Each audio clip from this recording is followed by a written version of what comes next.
77 75. 75 Ustaz. Ustaz. 75 Ustaz. 75. Oh, 75. Ya. Betul-betul. Dua-dua salah. 75. 75. Okey, maafkan saya, 75. 75 dah kan? Hari ni 76 lah. Macam tu ke macam mana? 75 belum. 75. Hari ni 75. 75. Okey, baik. Terima kasih. Okey, kita doa sikit. Bismillahirrahmanirrahim. Rabbi syrah li sadri wa yassir li amri. Wahlul 'uqdatam min lisani yafqahu qawli. Rabbi yassir wa la tu'assir wa tammim bil khair. Ya Fattah wa bika nasta'in. Subhanaka la ilma lana illa ma 'allamtana innaka antal alimul hakim. Allahumma anfa'na bima 'allamtana wa 'allimna ma yanfa'una wa zidna ilma walhamdulillahi rabbil alamin. Okey. So muka surat 266 ayat yang ke-75. Muka surat 266 ayat yang ke-75. Ayatnya berbunyi inna fi dzalika laayatin lil mutawassimin wa innaha labisabilin muqim. Inna sesungguhnya fi pada ataupun dalam, dua-dua boleh. Zalika demikian itu, sesungguhnya pada ataupun dalam demikian itu, la benar-benar ayatin terdapat tanda-tanda. Ayatin terdapat tanda-tanda li bagi al-mutawassimin, orang-orang yang memerhatikan tanda. Okey. Itu terjemah dia. Wa dan innaha sesungguhnya ia, ha tu ia, dalam bracket tulis perkampungan kaum Nabi Lut, iaitu Sadum ataupun Sazum Ghamurrah. Dua nama kampung dia, Sazum dan Ghamurrah. La benar-benar di kita terjemah di je. Okey. Sabilin jalan. Okey. Muqim yang masih tetap. Terjemah muqim yang masih tetap. Awak bermukim kat mana? Awak tinggal kat mana? Mukim tu kan masih tetap. Dalam bracket tulis dilalui. Satu lagi, inna sesungguhnya fi dalam ataupun pada. Zalika demikian itu, la benar-benar ayatan terdapat tanda li bagi al-mu'minin, orang-orang yang beriman. Okey, tolong terjemahkan dia ayat pertama kita. Puan Izawani terjemahkan, 3 ayat. 75, 76, 77. A'udzubillahi minasyaitonirrajim. Bismillahirrahmanirrahim. 75. Sesungguhnya pada demikian itu benar-benar terdapat tanda-tanda bagi orang-orang yang memerhatikan tanda. 76. Dan sesungguhnya ia, iaitu perkampungan Nabi Lut, Sadum dan Ghamurrah, benar-benar di jalan yang masih tetap dilalui. 77. Sesungguhnya dalam demikian itu benar-benar terdapat tanda bagi orang-orang yang beriman. Okey, terima kasih Puan Izawani. 3 ayat ni adalah penutup kisah kaum Nabi Lut alaihi salam. Allah kata, sesungguhnya pada kampung itu, kampung kaum Nabi Lut yang Allah Ta'ala telah binasakan 3 azab minggu lepas, Allah terbalikkan, Allah bagi suara tempikan, suara jeritan yang kuat daripada malaikat Jibril, dan juga Allah Ta'ala baling mereka dengan batu daripada tanah liat yang dibakar. Jadi Allah kata pada peristiwa tersebut terdapat tanda-tanda bagi orang yang memerhatikan tanda. Kampung-kampung yang Allah azab ni Ada yang memang hancur terus. Macam padang jarak, padang terpukul. Jadi orang yang lalu kat situ, yang baru lalu, yang tak tahu, dia tak pernah nampak pun ada kat situ dulu orang yang pernah tinggal dan dulu ada pengampungan. Sebab memang Allah hancurkan terus-terus. Habis tu Allah hancurkan. Tapi kalau kita pernah pergi kat kampung yang mengalami tsunami, mengalami gempa bumi, mengalami puting beliung, kita boleh tengok, oh ni ada orang sebelum ni, tapi bila datang puting beliung, habis hancur terbawah-bawah rumah. Nampaklah kesan-kesan rumah ranak, kesan-kesan bangunan runtuh. Dia nampak. Ada azab-azab Allah yang memang tak nampak apa langsung. Ada azab-azab Allah yang masih lagi boleh dilihat. Boleh dilihat. Okey, tolong tengok surah Hud. Surah Hud. Tolong baca Puan Tamsiah boleh? Surah Hud. Muka surat 233 ayat 100. 233 ayat 100. 233 ayat 100.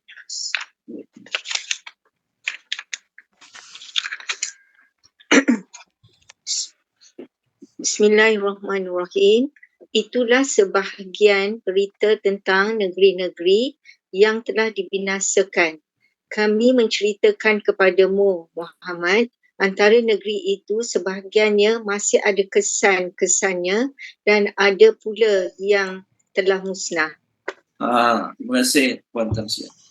Jadi ada kampung-kampung yang Allah Ta'ala azab memang musnah. Memang musnah maksudnya kalau kita lalu, tak tahu pun dulu kat sini pernah ada orang tinggal.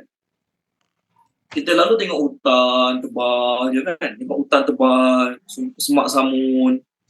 Okey. Kita tak pernah tahu pun. Rupanya dulu kat sini ada orang tinggal. Kalau kita tengok National Geography ataupun rancangan apa kat TV tu, saya lupa dah. Ditunjuk kota-kota yang lama yang baru ditemui. Okey. Dia gali-gali tanah balik, rupanya dulu kat situ ada kota. Kota tersebut telah ditenggelamkan dengan tanah, ditenggelamkan dengan pasir sampai orang tak tahu ada kota kat situ dulu. Dia memang orang tak nampak lah kalau macam tu. Jadi kita tak tahu pun dulu ada penduduk, apa berlaku pada penduduk tu kita tak tahu. Tapi kisah kaum Nabi Lut ini adalah satu tempat yang mana Allah binasakan tapi Allah masih tinggalkan tanda-tanda. Apa tanda-tanda dia? Laut kat situ laut mati. Kadar masin yang ada pada laut tersebut sangat tinggi. Tahap masin yang ada kat laut tersebut sangat tinggi. Ini orang-orang yang memerhatikan tanda, dia ambil pengajaran. Kenapa sampai jadi macam ni? Perkataan Al-Mutawassimin, tuan-tuan dan puan-puan, perkataan Al-Mutawassimin, dia berasal pada perkataan Sima. Ayat kita sekarang Al-Mutawassimin kan? Al-Mutawassimin. Ayat kita yang nombor, Allahumma salli ala Muhammad. Ayat kita yang nombor berapa sekarang ni? Ayat kita yang nombor 76 ni, Al-Mutawassimin. So, 75. Al-Mutawassimin. Al-Mutawassimin ni orang Arab terjemah An-Nazirin Al-Mu'tabirin. Orang yang pandang dalam iktibar. Jadi Al-Mutawassimin ni, dia punya orang asal dia Sima. Sima. Okey? Sima ni tanda. Jadi, kadang-kadang kita tengok orang tu dengan pakaian selutnya, dengan baju lengan panjang, pakai sarung tangan, pakai kasut boot tinggi, kasut boot penuh selut. Dia tak beritahu pun dia daripada mana. Tapi kita tengok tanda-tanda yang ada pada badan dia tu, kita boleh tahu dia ni pada kebun ni. Pada getah ke, kelapa sawit ke, tanah pisang ke, kita tahu daripada kebun. Kalau orang tu kebuluran, orang tu lapar sangat, orang tu lembek, mata puyuk je, kita tahu dah dia ni dah lama tak makan, berapa hari tak makan. Sebab tu, dalam hadis mengenai malaikat Jibril, hadis mengenai malaikat menyamar jadi seorang lelaki, datang jumpa Nabi, tanya 4 soalan. Sahabat kata apa? Tak nampak langsung pada lelaki tersebut tanda-tanda musafir. Kita kat Malaysia ni tanda musafir tak nampak sangat sebab kita tak ada pasir, kita pun musafir naik kereta, naik bas, naik kapal terbang. Dia tak nampaklah tanda musafir tu. Orang zaman dulu bila bermusafir, memang pakaian tu berdebu habis lah. Jadi bila tengok orang datang tempat kita pakaian berdebu habis, kita tahu ni orang jauh ni. Orang dekat pun kena debu juga, tapi tahap debu sikit lah. Tapi orang jauh-jauh kalau datang, beg dia, unta dia sekali penuh debu. Sampai atas kepala ni debu-debu penuh. Kita tahu lah ni orang musafir. Tanda-tanda. Kita tengok tanda, kita tahu. Kita tengok contoh perkataan tanda dalam Quran, muka surat 46. Kalau boleh semua buka boleh. Page 46 ada perkataan sima. Tanda. Page 46. Warohana Hamzah, terjemahkan boleh? Warohana Hamzah. Surah Al-Baqarah, page 46. Ada perkataan tanda. Page 46 surah ayat Sekejap saya cari itu surat. Tak jumpa. 273. Bismillahirrahmanirrahim. Apa yang kamu sedekahkan adalah untuk orang-orang fakir yang terhalang usahanya kerana jihad di jalan Allah sehingga dia tidak dapat berusaha di bumi.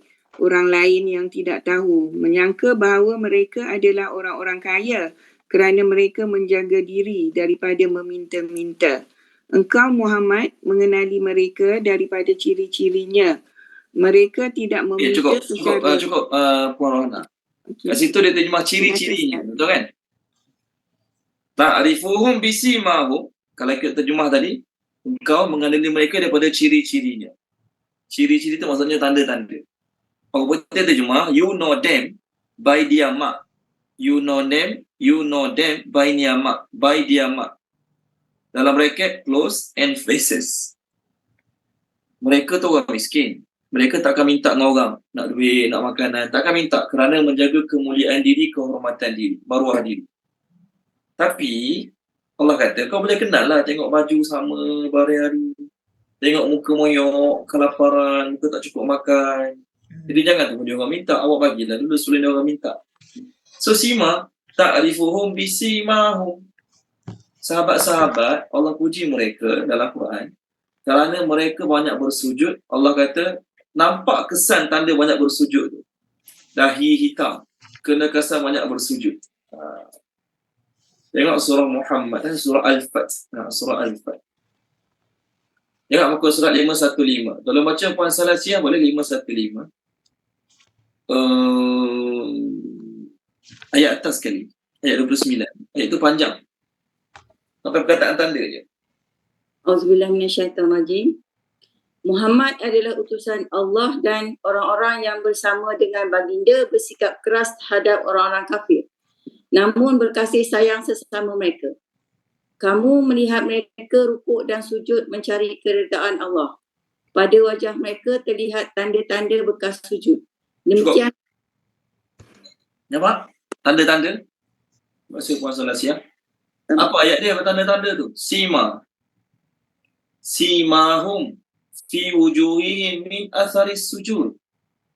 Sahabat-sahabat Nabi ada niaga, ada yang buat kerja tu, buat kerja ni, berkebun, macam-macam kerjaya lah sahabat Nabi ni kan. Tapi walaupun mereka berniaga, berkebun, bermusafir untuk meniaga luar negara, tetap nampak pada dahi mereka tanda-tanda banyak bersujud pada Allah Subhanahu Wa Taala. Dan itulah juga yang Allah Ta'ala describekan mereka dalam kitab Taurat.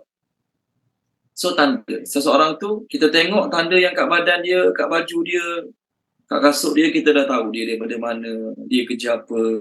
Okey, baik. Itu perkataan tanda lah. So, perkataan kau Nabi Lut ni, walaupun Allah hancurkan secara keseluruhan, ada tanda tak? Ada tanda. Satu perkampungan yang Allah Ta'ala jadikan lautan. Itulah tanda dia. Dan itu maksud Al-Mutawassimin. Jadi dalam lautan tersebut banyak tanda-tanda kehebatan Allah satu. Tanda-tanda kemurkaan Allah dua. Tanda-tanda kaum yang Allah Ta'ala murkakan apa jadi pada mereka. Tiga. Sebab tu ayat kita 75 ni Allah guna perkataan ayatin. Betul kan? Inna fi dhalika la ayatin. Lafaz tanda-tanda tu plural. Adapun ayat 77, lafaz tanda tu singular. Ayatan. Ya pendek. Ayat kita 75, ya panjang. Inna fi dhalika la ya panjang. Maksudnya banyak tanda-tanda. Ayat 77, ya pendek. Satu tanda sahaja. Baik. Jadi Allah kata, orang-orang yang memerhatikan, orang-orang nak ambil pengajaran, dia akan tengok banyak tanda-tanda kat situ. Tanda kekuasaan Allah yang boleh buat macam tu. Tanda kemurkaan Allah. Tanda-tanda apa bakal berlaku bila kita lawan Nabi, bila kita lawan perintah Allah, apa bakal berlaku pada kita. Okey, itu satu. Yang kedua, Allah kata, kampung tu pula, pertama, tanda-tanda Kemurkaan Allah ada kat situ, pertama. Yang kedua, kampung tersebut bukannya jauh daripada highway. Dia berada dekat dengan jalan yang masih dilalui. Kita sekarang, contohlah kan, kita ada istilah jalan lama. Jalan lama ni mungkin setengah tempat tu tanah merah. Jalan tu tanah merah, tanah tu merah. Dia tak letak tar pun. Jadi kita panggil jalan lama lah. Orang pun dah tak lalu. Kalau lalu pun dengan motor, dengan basikal je. Kereta jangan lalu. Itu panggil jalan lama. Jadi orang tak dilalui. Orang jalan tu dah tak dilalui lagi oleh orang. Orang dah lalu highway jalan baru sekarang. Tapi perkampungan kaum Nabi Lut ini, Allah kata ianya berada di jalan yang masih dilalui. Kalau kita sekarang tepi highway utara selatan tu nak pergi Kedah ke, nak pergi Perlis, Perak kan mesti lalu contoh. Mesti lalu. Jadi mesti orang tengok lah. Tak adalah kata perkampungan kaum Nabi Lut ni kalau lalu highway, nak masuk ke dalam sikit 5 minit pun nampak. Tak ada, bukan macam tu. Maksudnya, Allah jadikan perkampungan kaum Nabi Lut ni di tepi jalan yang orang semua lalu. Jadi sepatutnya bila kampung tu orang semua lalu, semua tengok, orang musafir ni, orang yang selalu berniaga daripada Mekah, Madinah pergi ke Syam, dia akan lalu kampung. Daripada Mekah nak pergi ke Syam, dia berniaga ke Syam, dia akan lalu kampung ni. Okey, orang Quraisy nak pergi berniaga ke Syam, dia akan lalu kampung. Jadi patutnya dia tengok ambil pengajaran.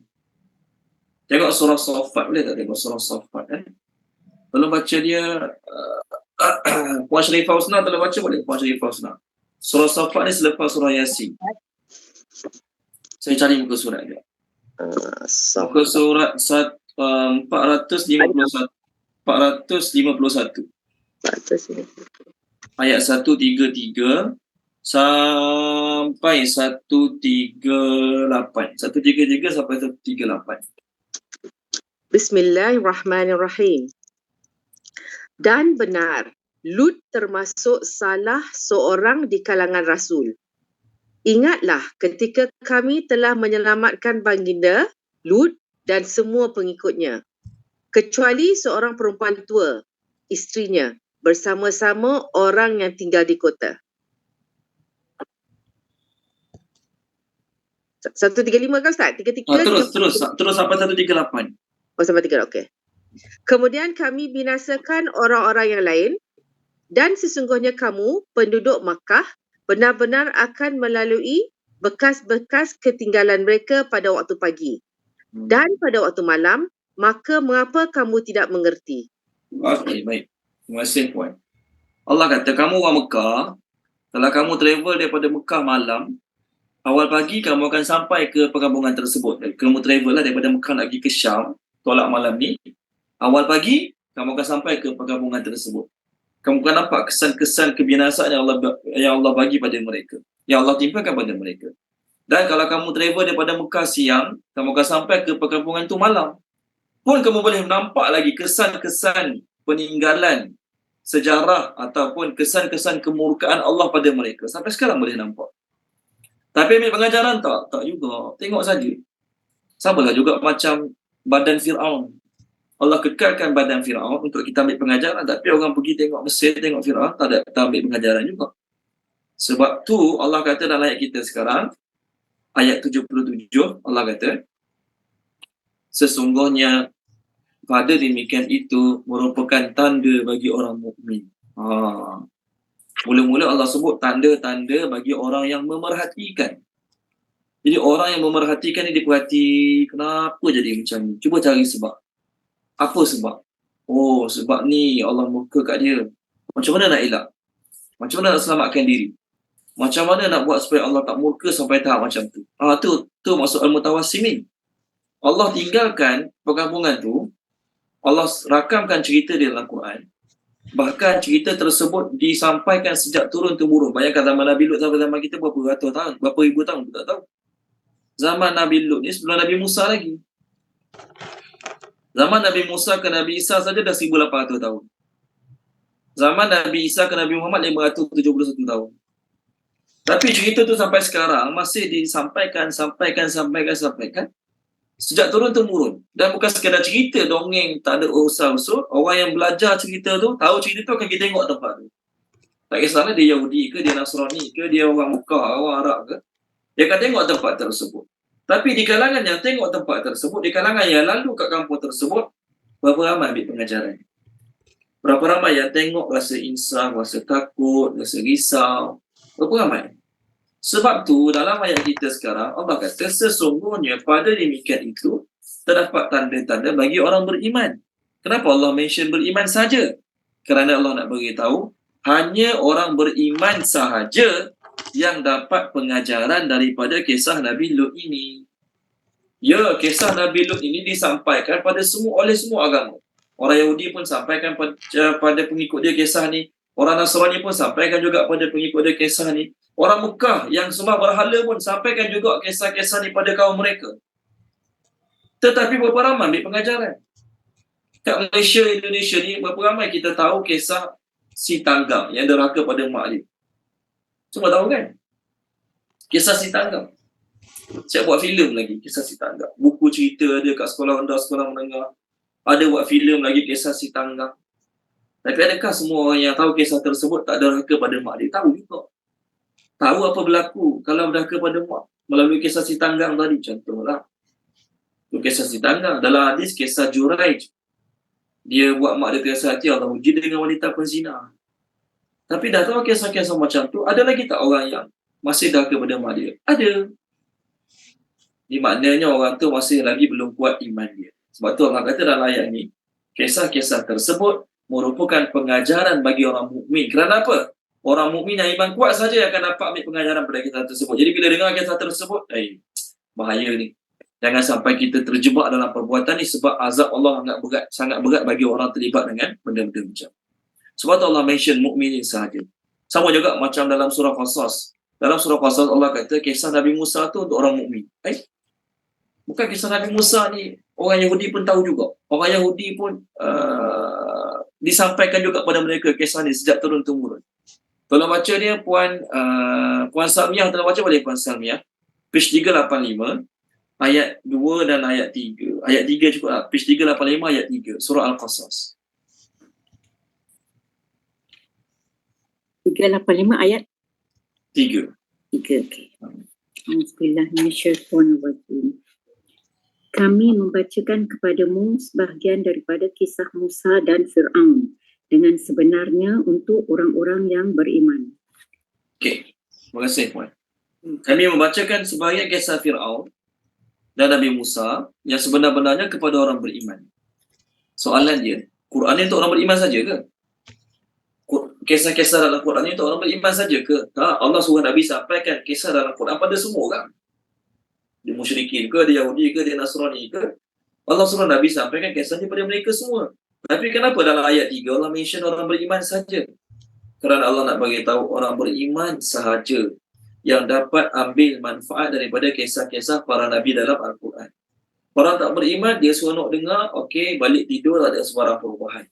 Itu orang tak beriman. Jadi kita, kalau dengar kisah-kisah para Nabi, buat kita rasa makin takut kepada Allah. Buat kita rasa makin ada dekat diri dengan Allah. Maknanya itu tanda iman kita, Alhamdulillah.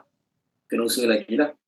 Tapi kalau iman kita dengar kisah-kisah ni tidak langsung ada perubahan dalam kehidupan kita, maknanya iman kita, na'udzubillah, dalam masalah.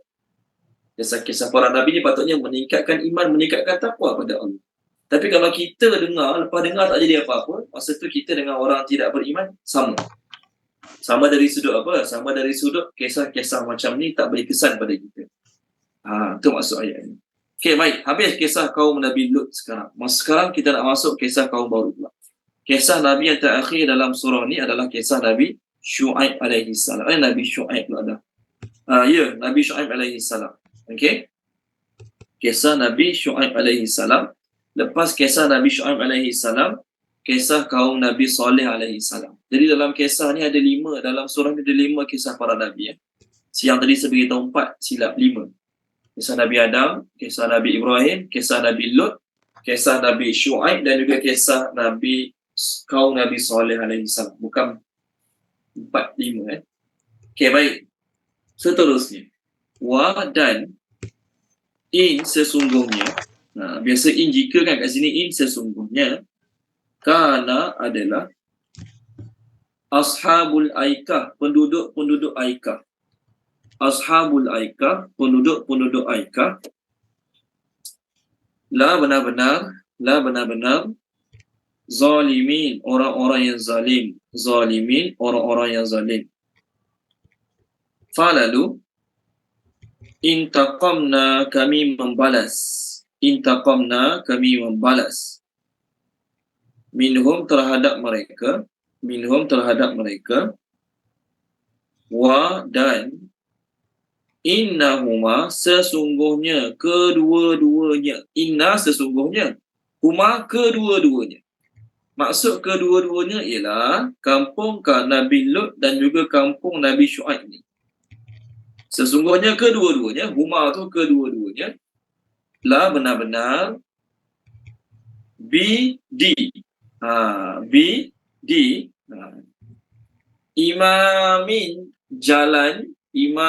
jalan, okey, mubin, yang terang.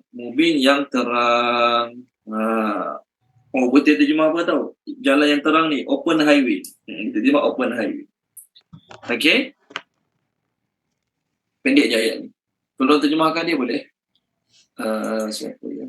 Puan Siti Nolis terjemahkan, Puan Siti Nolis. A'udzubillahiminasyaitanirrajim. Dan sesungguhnya adalah penduduk Aikah, Ya, Aikah. benar-benar orang-orang yang zalim, lalu kami membalas terhadap mereka, dan sesungguhnya kedua-duanya benar-benar di jalan yang terang. Okey, terima kasih Puan Siti Nolis.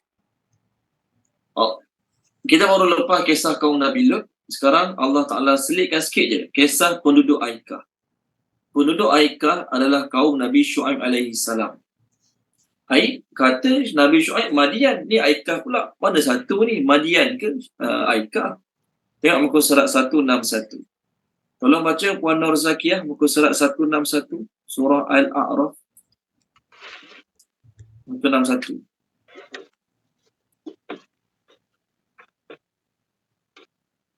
Muka surat 161 ayat 85.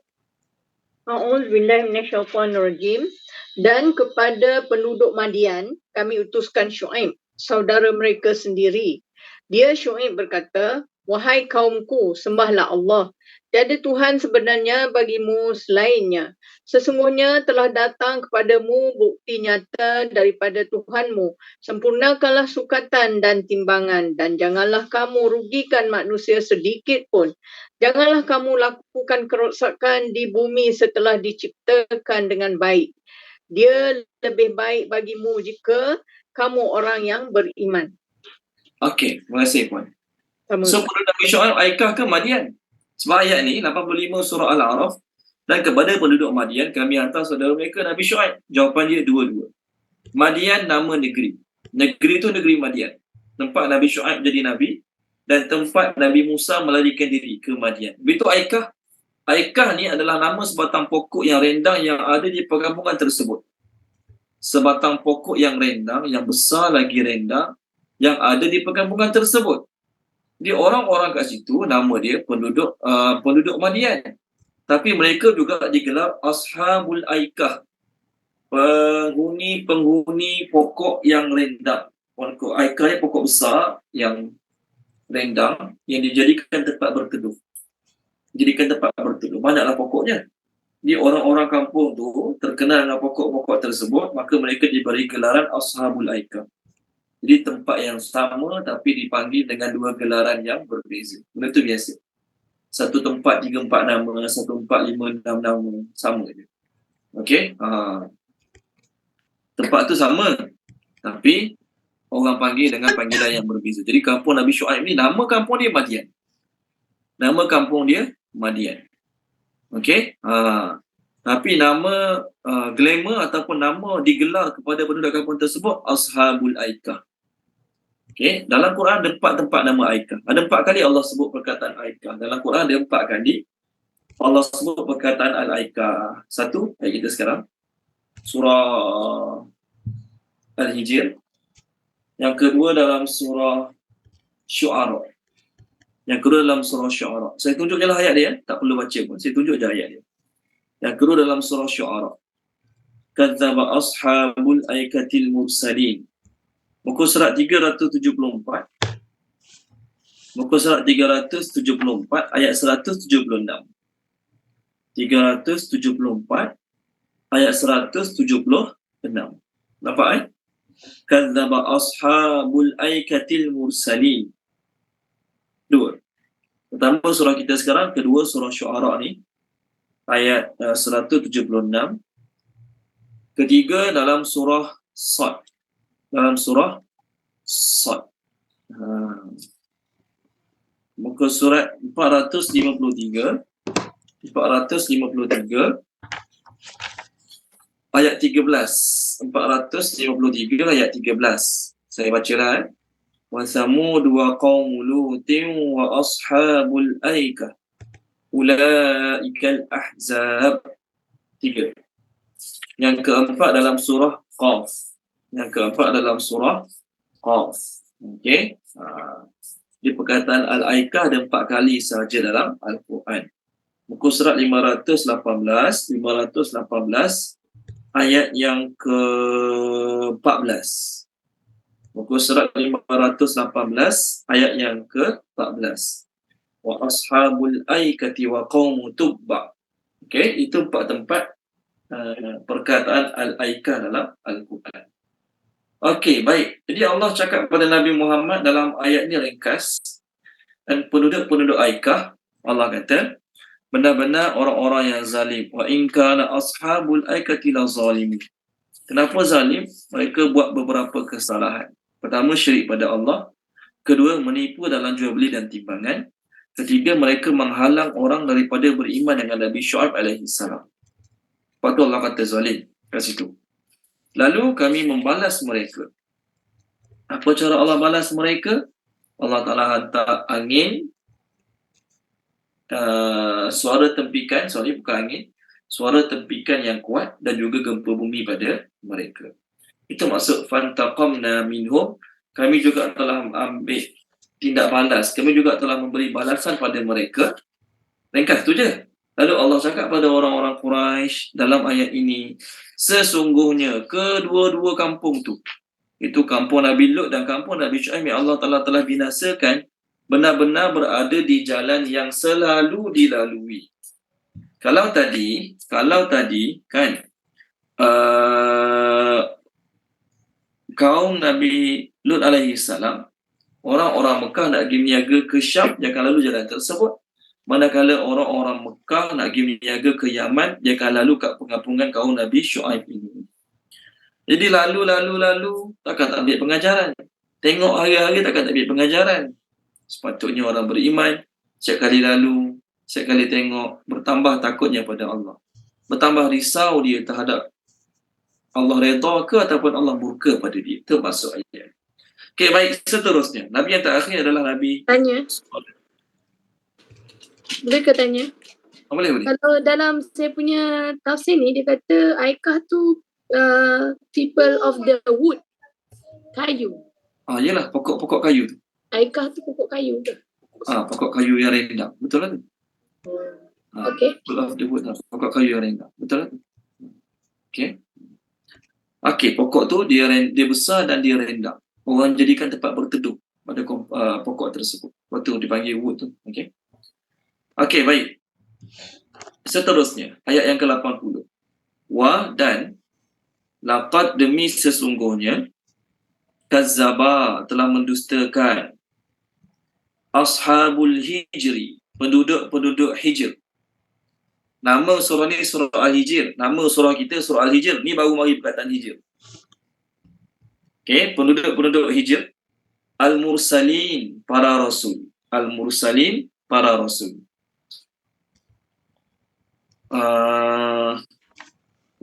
Teruskan. Dan atainahum, kami telah berikan kepada mereka. Ayatina, tanda-tanda kekuasaan kami. Tanda-tanda kekuasaan kami. Falalu, ataupun maka kanu mereka itu anha daripada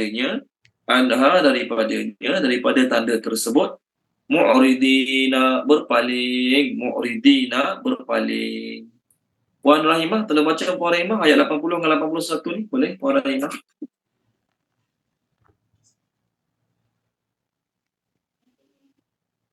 Assalamualaikum Ustaz. Tak sempat lah.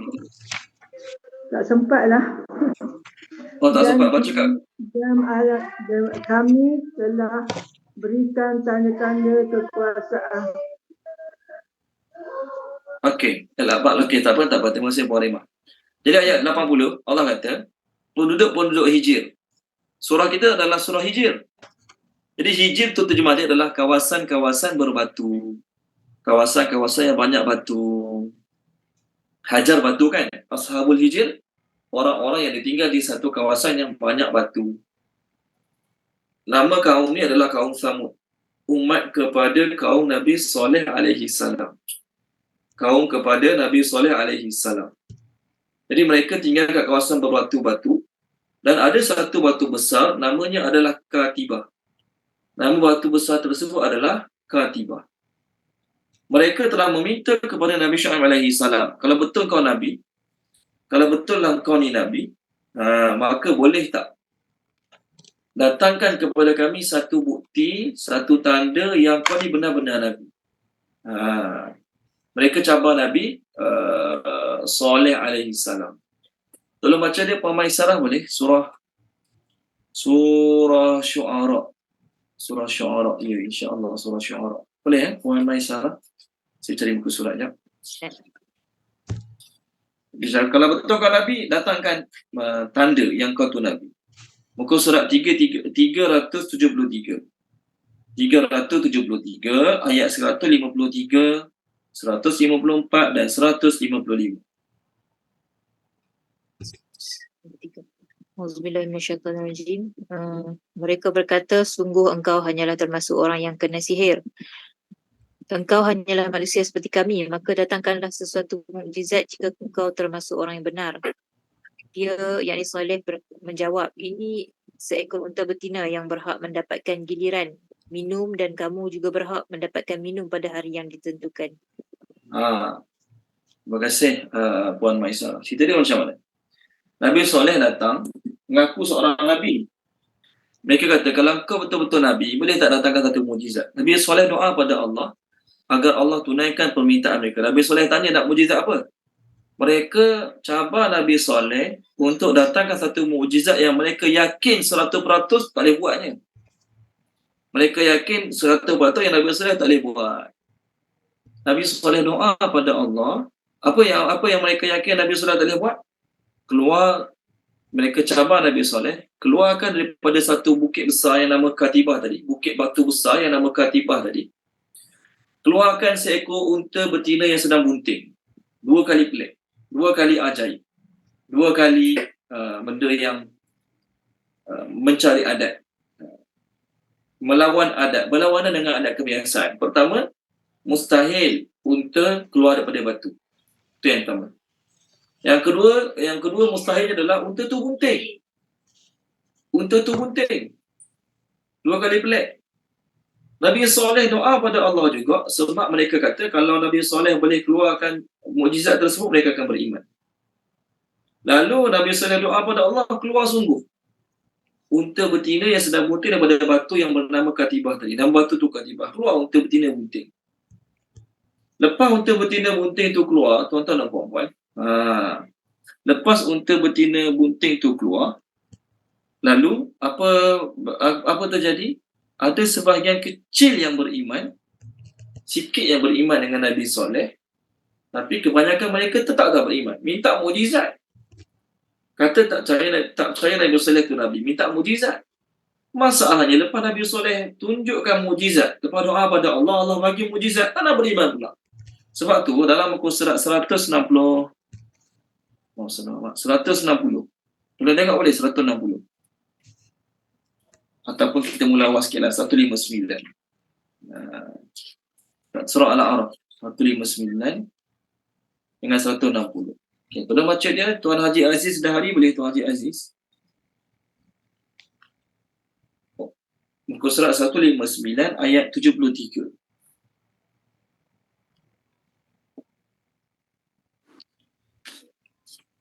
159:73.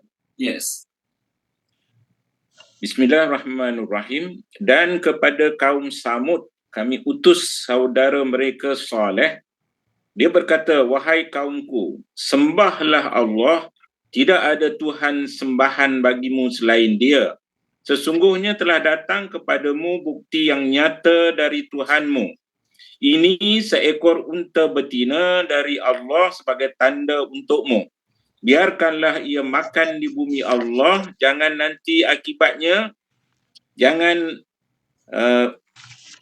biarkanlah ia makan di bumi Allah, janganlah disakiti, nanti akibatnya kamu akan mendapat siksaan yang pedih. Okey, Tuan Haji Aziz terus sikit ayat yang ke-75 terus. Sebelah. Pemuka-pemuka yang menyombongkan diri berkata kepada orang-orang yang dianggap lemah, iaitu orang-orang yang telah beriman di antara kaumnya, tahukah kamu bahawa Saleh adalah seorang rasul dari Tuhannya? Mereka menjawab, sesungguhnya kami percaya kepada apa yang disampaikannya. Okey, terima kasih Tuan Haji Aziz. So, ayat 73, Nabi Saleh kata, inilah unta yang kamu minta nak mujizat, ni mujizat dia. Lepas 73 punya ayat 75, Allah kata apa? Telah berkata pemimpin-pemimpin yang sombong di kalangan kaumnya. Maknanya, ada pemimpin-pemimpin yang tak sombong. Bila Allah kata, telah berkata pemimpin-pemimpin yang sombong di kalangan kaumnya, maknanya ada pemimpin-pemimpin yang tak sombong. Siapa pemimpin yang tak sombong? Pemimpin yang tak sombong tu adalah pemimpin yang bila Nabi Saleh tunjuk mujizat dia, yang dia tu Nabi, keluar unta betina daripada batu tadi, maka dia beriman. Tak ramai pun, adalah seorang dua. Jadi mereka tu adalah orang tak sombong. Minta mujizat, lepas Nabi Saleh tunjuk mujizat, dia beriman. Tak sombong lah maksudnya. Yang lain tu, walaupun Nabi Saleh dah tunjuk mujizat, ayat kita sekarang, mereka masih berpaling. Sebab tu, Allah jadikan kisah Nabi Saleh ni sebagai apa ya? Sebagai alasan. Bolehlah kita kata. Sebagai alasan kepada kaum-kaum yang seterusnya yang minta pada Nabi mereka mukjizat.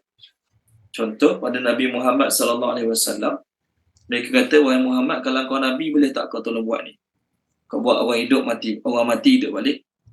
Kau buat Bukit Safa Marwah jadi emas. Kau buat depan kami malaikat turun secara berhadapan, lalu mengatakan pada kami secara berhadapan, dia itu Nabi. Orang saya minta macam tu pada Nabi. Allah boleh tak buat? Allah senang je nak buat. Allah boleh buat lagi hebat pada tu. Bukan Safa emas, Safa Marwah je Allah boleh jadi emas. Allah boleh jadikan emas. Seluruh tanah Mekah tu Allah Ta'ala boleh ubah buat jadi emas. Boleh kan? Boleh. Tapi kenapa Allah tak buat? Sebab, kalau kita kata Allah tak buat tu sebab pengetahuan lah. Allah tahu mereka takkan beriman pun. Tapi kalau kita nak faham dari sudut kita manusia, pengalaman umat sebelum ni minta mujizat. Kalaulah umat sebelum ni, setiap kali aku tunjuk mujizat, confirm mereka beriman. Dan saya, umat Nabi Muhammad ni, kalau mereka minta mujizat, aku terus bagi juga. Terus bagi. Sebab confirm beriman. Tapi pengalaman di masa terdahulu, bila mana mereka minta mujizat, aku bagi, tak beriman juga. Sebab itulah zaman sekarang ni, itu zaman Nabi Muhammad, bila mana orang kafir minta mujizat, Allah bagi alasan zaman itulah, zaman Nabi Nuh dulu. Minta mujizat, lepas aku bagi, beriman pula. Lepas aku bagi mujizat, tak nak beriman juga. Tengok muka surat 288. Tolong baca Cik Syukri dan Cik Syukri. Ada. Okey, muka surat 288 ayat 59. Boleh tak? Page 288 ayat 59. Dan tiada yang menghalang kami dari mengantar turun mukjizat yang mereka minta. Yang mereka minta itu, melainkan kerana jenis mukjizat itu telah didustakan oleh kaum-kaum yang telah lalu. Dan di antaranya kami telah pun memberikan segala kaum Thamud unta betina sebagai mukjizat yang menjadi keterangan yang nyata. Lalu mereka berlaku zalim kepadanya.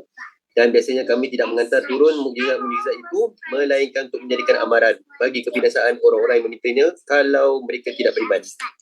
Terima kasih Cik Syukri.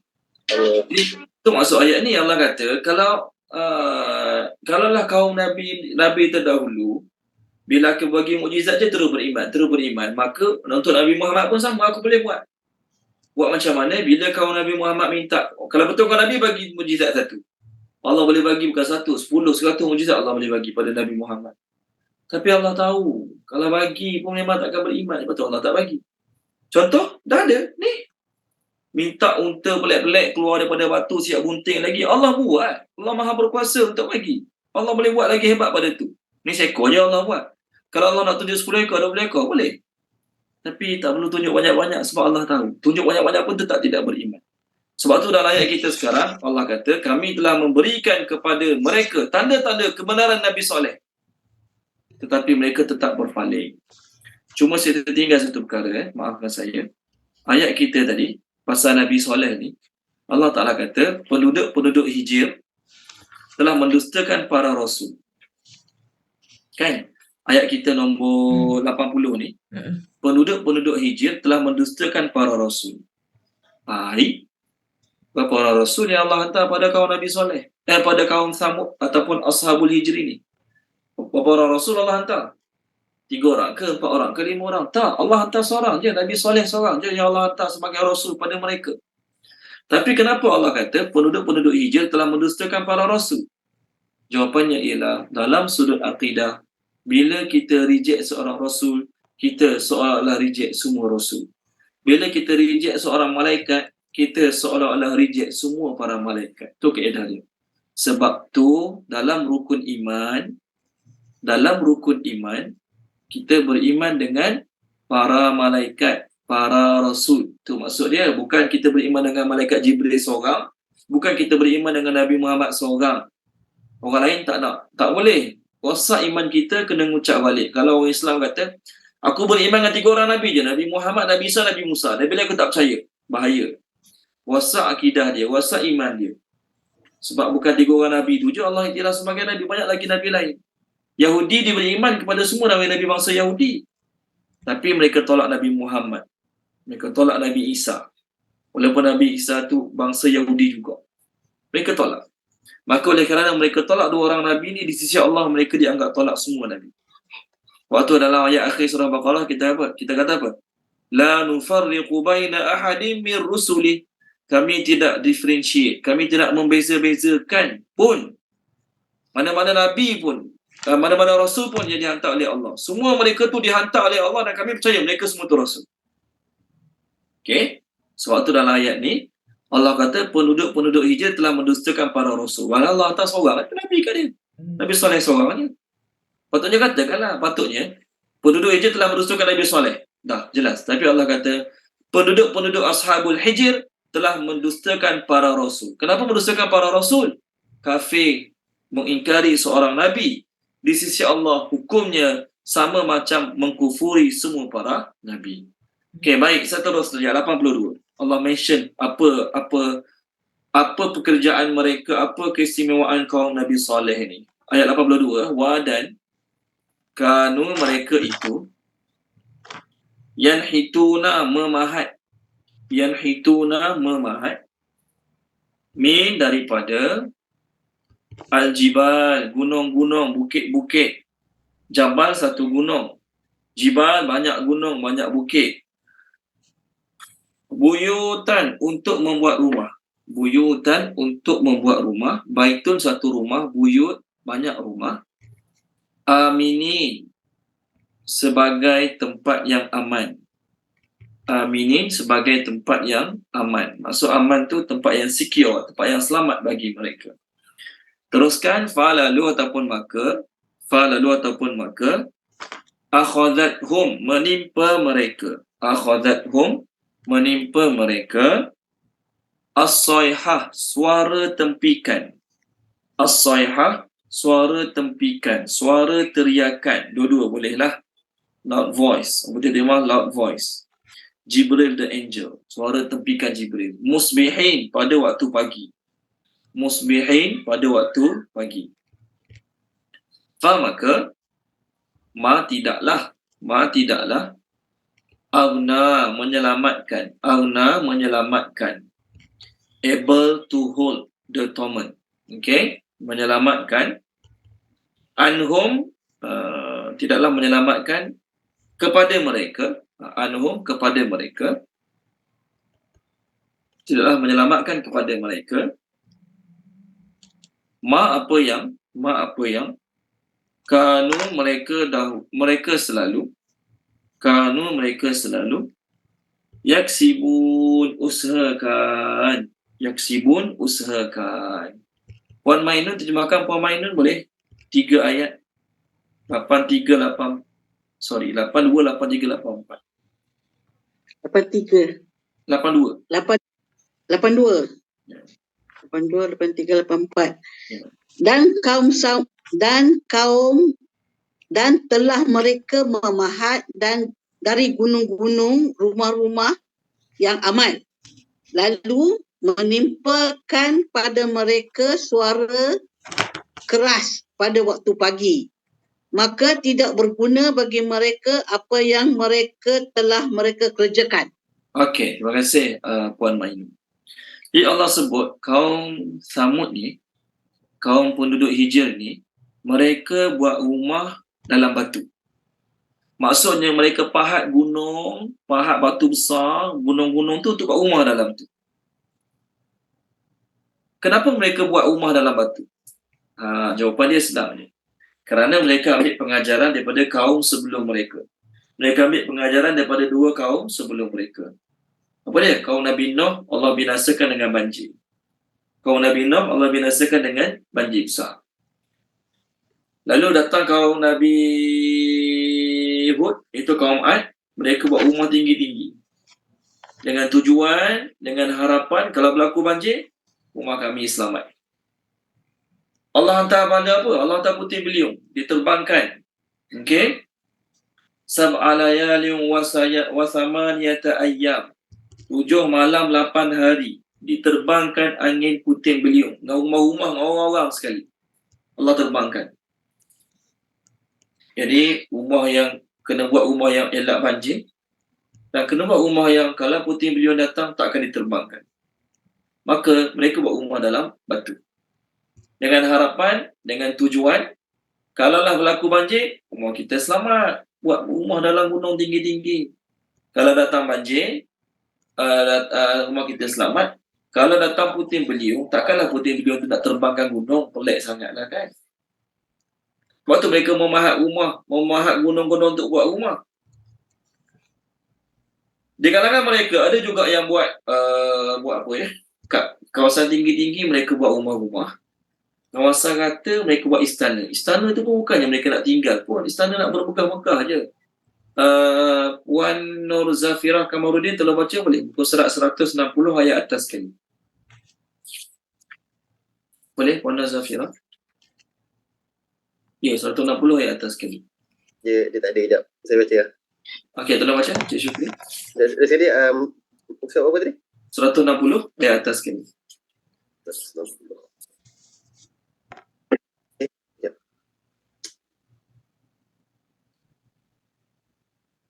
Oh, 34. Al-A'raf Ya, Al-A'raf betul. Dan kenanglah ketika Allah menjadikan kamu khalifah-khalifah sesudah kaum Ad dan ditempatkannya kamu di bumi dengan diberi kemudahan untuk kamu mendirikan istana-istana di tanahnya yang rata dan kamu memahat gunung ganangnya untuk dijadikan rumah. Maka kenangkanlah nikmat-nikmat Allah itu dan janganlah kamu bermaharajalela melakukan kerosakan di muka bumi. Terima kasih Cik Syukri. Sama. Mereka kat gunung-gunung buat rumah-rumah. Kat tanah rata buat istana-istana. Besarlah istana-istana tu. Maksudnya kalau jadi apa-apa, mereka boleh pergi dekat rumah-rumah daripada gunung tu. Mereka juga ada tanaman-tanaman yang mewah. Tengok muka surat 373. 373. Mereka ni hebat juga dalam ilmu pertanian. Page 373. Tolong baca dia Tuan Haji Rashid boleh? Tuan Haji Rashid. 373. Ayat 142 sampai 150. 142 sampai 150. Bismillahirrahmanirrahim. Ketika saudara mereka Saleh berkata kepada mereka, mengapa kamu tidak bertakwa? 143, sungguh aku ini seorang rasul kepercayaan yang diutuskan kepadamu. 144, maka bertakwalah kepada Allah dan taatlah kepadaku. 145. Dan aku tidak meminta sesuatu imbalan kepadamu atas jalan ajakan itu. Imbalanku hanyalah daripada Tuhan seluruh alam. 146. Apakah kamu mengira akan dibiarkan tinggal di sini, iaitu di negeri kamu ini dengan aman? 147. Di dalam kebun-kebun dan mata air.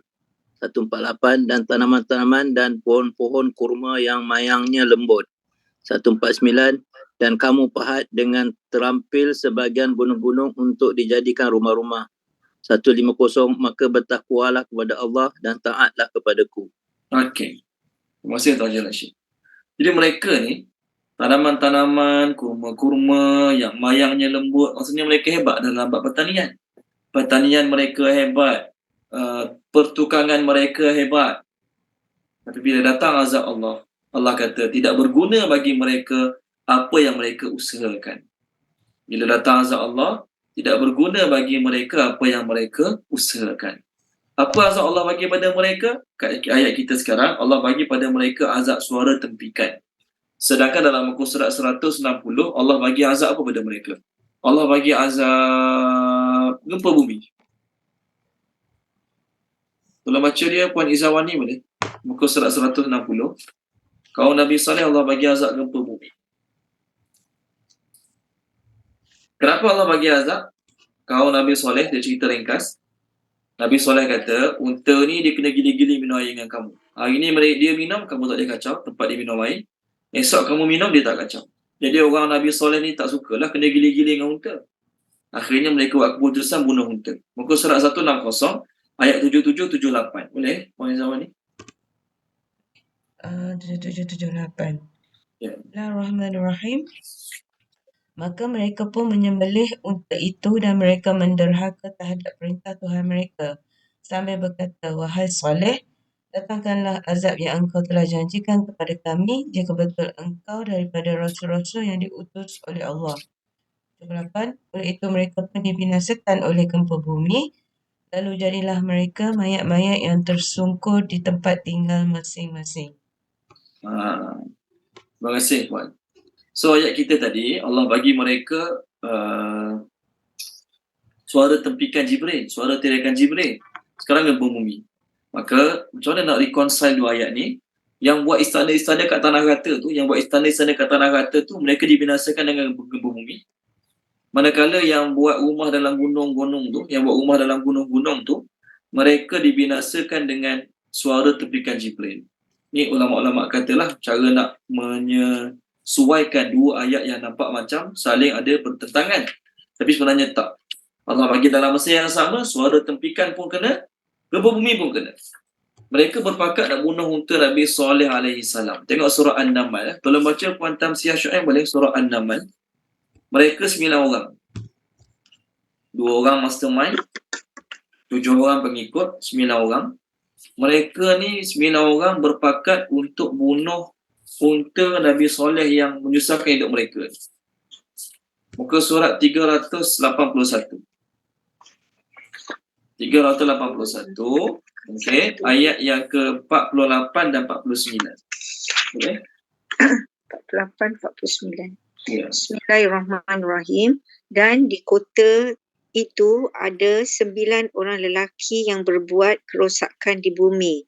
Mereka tidak melakukan kebaikan. 49. Mereka berkata, bersumpahlah kamu dengan nama Allah bahawa kita pasti akan menyerang Nabi Saleh alaihissalam bersama keluarganya. Kemudian kita akan mengatakan kepada warisnya bahawa kita tidak mengetahui berkenaan kematian keluarganya itu sesungguhnya kita orang yang benar. Okey, baik. Terima kasih Puan Tamsiah. Mereka dah bunuh unta. Lepas bunuh unta, pakat nak bunuh Nabi Saleh. Bila mereka pakat bunuh Nabi Saleh tu? Lepas mereka bunuh unta, okey, lepas mereka bunuh unta, Nabi Saleh kata apa kat mereka? Kau enjoy lah 3 hari. Lepas 3 hari ni siaplah kau. Tengok page 229. Puan Rohana tolong baca boleh? Page 229. Surah Hud 229 ayat 64-65. Boleh? Dan ayat Page 229 ayat 64-65. ayat 9. Bismillahirrahmanirrahim. Dan wahai kaumku, inilah unta betina daripada Allah sebagai mukjizat untukmu. Oleh itu, biarkanlah dia makan di bumi Allah dan janganlah kamu mengganggunya dengan sebarang gangguan yang lain yang akan menyebabkan kamu segera ditimpa azab. 65. Mereka menyembelih unta itu, kemudian dia Soleh berkata, bersukarialah kamu semua di rumahmu selama 3 hari. Itu adalah janji yang tidak dapat didustakan. Okey, terima kasih. Puan Salasia. Puan Rohana, maafkan saya. Maafkan saya. Mereka bunuh unta Nabi Soleh. Lepas bunuh unta Nabi Soleh kata, okey tak apa, enjoy lah 3 hari. Mereka bunuh hari Rabu. Mereka bunuh unta Nabi Soleh pada hari Rabu. Nabi Soleh kata, okey tak apa, enjoy lah 3 hari.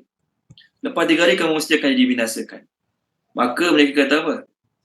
Kalaulah apa yang kita bunuh Nabi Soleh, supaya kalaulah apa yang dia warning 3 hari itu tak berlaku, kita akan sebarkan pada kaum kita, dia hanya cakap 3 hari jadi apa-apa, sedangkan tak jadi apa-apa. Dia cakap lepas 3 hari kita akan dibinasakan. Dia tengok kita tak jadi apa-apa, kita yang bunuh dia. Dia mati dalam keadaan kita tak jadi apa-apa. Seronok tak? Banggalah, kita akan cerita pada semua orang. Apa yang dia warning tu cakap kosong je. Dan katakanlah apa dia warning tu, kita lepas 3 hari dibinasakan, betul-betul berlaku. Kalau betul-betul berlaku, kita mati, jangan mati kita je, biar dia mati sekali. Jadi sebelum jadi apa-apa kat kita dalam masa 3 hari, kita bunuh dia. Kita bunuh dia dulu. Sebab tu mereka merancang nak bunuh Nabi Soleh tadi. Akhirnya apa berlaku? Mereka cerita, pada hari Rabu mereka bunuh unta tersebut. Pada hari Rabu mereka bunuh unta tersebut. Pada hari Khamis, wajah mereka jadi kekuningan. Kuning. Tak boleh buat apa. Pada hari Jumaat, wajah mereka jadi kemerah-merahan. Kuning sangat sebab jadi merah. Pada hari Sabtu, wajah mereka jadi hitam legam. Pada hari Ahad, Allah datangkan kedua-dua azab daripada mereka. Apa dia? Suara tempikan dan juga gempa bumi pada mereka. Dia apa yang mereka usahakan? Apa yang mereka usahakan? Tanaman-tanaman yang subur, harta yang banyak, rumah dalam gunung, rumah daripada istana, semua tu sikit pun tidak memberi manfaat kepada mereka. Okey, tidak ada harta, tidak ada tentera yang boleh menyelamatkan kita daripada azab Allah. Kita duduk kat tempat yang harta paling banyak, kita duduk kat tempat yang tentera paling ramai. Kita punya tempat ni, segala tentera-tentera hebat kat dunia bergabung. Tentera Amerika, tentera Rusia, tentera China, tentera mana-mana lagi, contohlah untuk cover tempat kita tinggal ni, untuk melindungi guard tempat kita tinggal, contoh. Tapi dapat tak tentera-tentera tu menyelamatkan kita daripada azab Allah? Tak dapat. Jadi tidak ada cara untuk menyelamatkan diri daripada azab Allah kat dunia ni, melainkan dengan cara berlari menuju Allah. Itu je cara dia. Okay, itu je cara dia. Nak selamatkan diri pada azab Allah adalah berlari menuju pada Allah. Bukan buat macam kaum ni. Buat rumah dalam gunung lah, buat rumah tinggi lah, konon-konon selamat. Tak. Buat piramid lah, konon-konon tak jadi apa-apa dalam kalau buat piramid, contoh. Tak. Allah Ta'ala ada, Allah sebut dalam Quran, walillahi junudus samawati wal ard. Allah ada tentera-tentera di langit dan di bumi. Tak semestinya guna hujan, tak semestinya guna banjir, tak semestinya guna puting beliung, tak semestinya guna suara tepikan. Macam-macam benda lagi Allah boleh guna untuk mematikan, membinasakan sesuatu kaum, sesuatu kuat. Allah boleh guna penyakit-penyakit, Allah boleh guna binatang-binatang buas, Allah boleh guna nyamuk. Nyamuk-nyamuk yang kita pandang kecil je. Dalam setahun, berapa ramai orang mati sebab kena baham harimau. Berapa ramai sangat orang mati sebab kena baham dengan buaya. Kat Malaysia ni lah. Tapi dalam setahun, berapa ramai mati sebab nyamuk. Yang kita pandang macam tak ada apa pun kan. Tapi nyamuk tu pun salah satu tentera-tentera Allah yang Allah boleh guna untuk membinasakan manusia. Jadi, kecanggihan teknologi, kehebatan kuasa tentera, kehebatan pakar-pakar sains, tetap tak boleh nak bantu untuk selamatkan kita daripada azab Allah Subhanahu wa Ta'ala. Allah dah bagi contoh dalam umat-umat yang sebelum. Okay, habis 5 kisah Nabi dalam surah Al-Hijr ini pada Nabi Muhammad sallallahu alaihi wasallam. Okey, sambung ayat baru kan? Setengah jam ni tinggal. Allah Subhanahu Wa Taala ceritakan kisah-kisah para nabi ni pada Nabi Muhammad, di samping untuk menguatkan hati Nabi, juga untuk memujuk Nabi. Seolah-olah Allah nak beritahu oleh Muhammad, orang yang melawan kau, orang yang menentang kau, mereka tu akan dapat nasib yang sama macam kaum-kaum yang sebelum. Sebagaimana Allah boleh azab kaum-kaum sebelum ni kerana mendustakan Nabi yang Allah hantar pada mereka, Allah boleh juga untuk binasakan kaum-kaum ni, wahai Muhammad, anytime. Tapi Allah Ta'ala punya rahmat, Allah Ta'ala punya belas, Allah tidak binasakan keseluruhan mereka kat dunia. Okey, seterusnya ayat baru 85. Wa dan ma tidaklah. Sebelum saya terlupa, minta maaf nak cakap awal-awal sebelum saya terlupa. Minggu depan kita cuti, minggu depan tiada kelas pengajian, Isnin malam. Minggu depan tiada pengajian, minggu depan kita cuti. Boleh? Itu nak beritahu lah, takut saya terlupa habis kelas kalam. Okey, wa dan ma tidaklah. Kenapa ma ni tidaklah? Depan dia ada ilah. Bila jumpa perkataan ma, depan tu ada ilah, ma tu terjemah dia tidaklah. Ma tidaklah khalaqna, kami menciptakan as-samawati, langit-langit, wa dan al-ard, bumi. Al-ard, bumi. Wa dan ma, apa yang bainahuma, di antara keduanya, di antara langit dan bumi, illa melainkan bi dengan al-haq, kebenaran, al-haq, kebenaran. Wa dan inna sesungguhnya as-sa'ah, hari kiamat, as-sa'ah, hari kiamat, la benar-benar atiyah, akan datang. Atiyah, akan datang. Benar-benar akan datang. Ataupun benar-benar pasti berlaku. Fa, maka isfah, maafkanlah.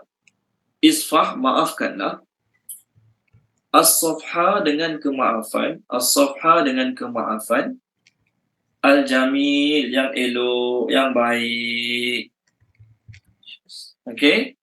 Gracious forgiveness. Al-jamil, yang elok, yang baik. Kita ada sahabat baru. Tuan Sarkawi. Ada? Tuan Sarkawi ada? Ataupun saya salah sebut nama. Ada nama Sarkawi kat sini? Ada ke? Siapa? Ada tak? Kalau ada, boleh minta tolong unmute kan, tolong baca boleh?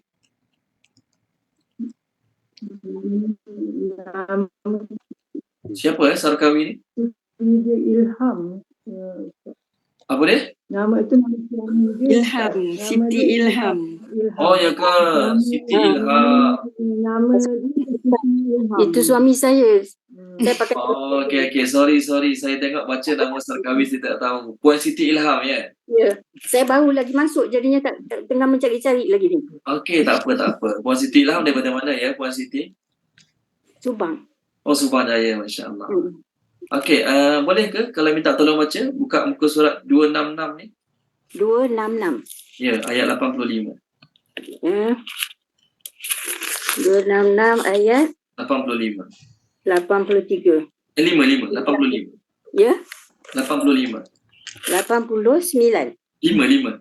5, sorry Tak apa. Bismillahirrahmanirrahim.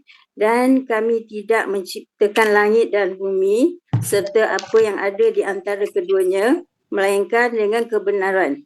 Dan sungguh kiamat pasti akan datang, maka maafkanlah mereka dengan cara yang baik. Okey, baik. Terima kasih Puan Siti Ilham. Apa kaitan kisah-kisah Nabi yang sebelum ni dengan ayat ni? Kisah-kisah Nabi yang Allah ceritakan, kaum Nabi Lut, kaum Nabi Syuaib, kaum Nabi Saleh, Allah binasakan dengan ayat ni. Allah nak beritahu, Allah Subhanahu Wa Taala bukan sengaja cipta manusia, lepas tu Allah sengaja nak binasakan. Tak. Itu bukan tujuan ataupun sebab Allah ciptakan manusia, bukan. Allah nak beritahu. Pertama Allah nak beritahu, langit bumi yang Allah buat ni pun bukan saja-saja. Tidak ada satu makhluk, tidak ada satu benda pun yang Allah buat saja-saja tanpa ada apa-apa tujuan. Tak ada. Tidak ada satu benda pun yang Allah buat saja-saja. Allah saja-saja azab makhluk tu. Allah saja-saja azab kaum tu. Allah saja-saja buat padang pasir. Allah saja-saja buat lautan. Allah saja-saja buat gunung ganang. Tak. Itu kefahaman yang salah tentang Allah. Allah sebut, dan tidaklah Allah menciptakan langit dan bumi dan apa antara keduanya melainkan dengan kebenaran. Maksud kebenaran tu ialah ada sebab tujuan. Itu maksud dengan kebenaran. Ada tujuan, ada maksud, ada matlamat, bukan saja-saja. Orang yang merasakan, orang yang menganggap Allah buat gunung saja. Allah buat pokok saja. Allah buat salji, ais saja. Orang itu cara berfikir orang kafir. Tolong baca dia. Salasiah telah baca boleh Puan Salasiah. Surah Sad. Surah Sad. Saya cari muka surat sekejap. Surah Sad. Muka surat 455. Ayat 27. Auzubillahiminasyaitonirrajim. Dan kami tidak menciptakan langit dan bumi dengan apa yang ada di antara kedua-duanya dengan sia-sia. Itu anggapan orang-orang kafir. Maka celakalah orang-orang yang kafir itu kerana mereka akan masuk neraka. Terima kasih Puan Salasiah. Jadi Allah buat langit bumi dan apa saja yang antara langit bumi yang kita nampak. Pokok, rumput, kemucuk, binatang. Semua yang ada antara langit bumi ni, Allah tak buat sia-sia, saja-saja, in vain, bukan. Orang kafir je fikir macam tu. Orang Islam tak boleh fikir macam tu. Kalau orang Islam fikir macam tu, salah. Allah buat sesuatu mesti ada sebab, mesti ada tujuan. Apa sebab Allah cipta langit bumi dan apa antara keduanya? Puan Nur Zakiyah. Ada Puan Nur Zakiyah? Ke dah left? Puan Nur Zakiyah dah left. Tak apa. Apa sebab Allah ciptakan langit bumi dan apa antara keduanya? Puan Mainun ada siang tadi Puan Mainun, betul Puan Mainun? Puan Mainun ada? Yalah, ya Ustaz. Siang tadi ada kan? Puan Mainun ada kan? Ada, saya nak catch up dengan yang saya belum awal ni. Okey, yang tadi kan? Dah. Saya nak tanya Puan Mainun lah, apa tujuan Allah cipta langit bumi? Untuk menunjukkan kekuasaan dia. Satu, lagi? Dan untuk manfaat makhluk-makhluk dia. Dua, lagi? Tak ingat dah. Itu je tahu. Tak ingat dah Tak ingat. Tak tulis. Okey, tak apa. Terima kasih Puan Mainun. Ada 3 sebab.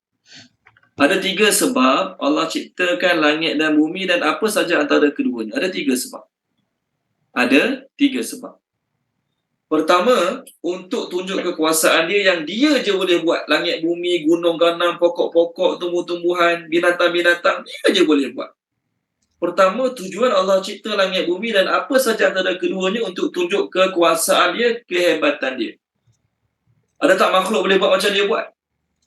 Ada tak makhluk boleh cipta macam dia cipta? Allah nak tunjuk dia je boleh menciptakan bulan, bintang, matahari, gunung, pokok, binatang-binatang. Itu untuk tunjuk kekuasaan dia. Okey, itu satu. Yang kedua, Allah ciptakan langit bumi dan apa antara keduanya sebagai manfaat bagi manusia. Setiap benda, setiap apa yang kita nampak yang Allah ciptakan, semuanya ada manfaat bagi manusia. Sama ada kita sedar, kita dapat kaji, kita boleh tahu ataupun tidak, kita kena yakin setiap benda ada manfaat bagi manusia. Khizir, walaupun kita tahu dia binatang yang tak guna, binatang yang pengotor, binatang yang Allah tak bagi makan, dalam badan dia macam-macam kuman ada, menurut pengkaji-pengkaji, termasuklah Dr. Zakir Naik pun cakap benda yang sama. Ada kuman-kuman yang susah nak mati walaupun dibakar dengan api yang sangat panas dimasak dengan masakan yang sangat panas, tetap kuman-kuman tersebut tak boleh nak mati. Habis itu, kenapa Allah ciptakan khinzir? Kenapa Allah ciptakan kutu, nyamuk dan sebagainya? Ya, kita rasa benda tu nampak mudarat je. Tapi sebenarnya ada sebab tujuan Allah ciptakan dan sebab tu bermanfaat bagi manusia. Sama ada kita sedar tak sedar, kita tahu tak tahu, itu tujuannya untuk manfaat bagi manusia. Contoh, Allah buat siang malam. Allah buat siang malam. Kan? Allah buat siang malam.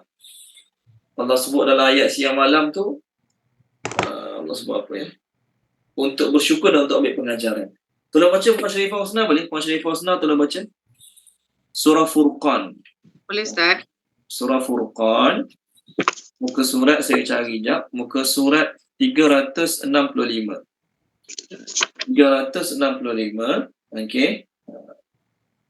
Ayat yang ke-62. Ayat 62. A'udzubillahi minasyaitonirrajim.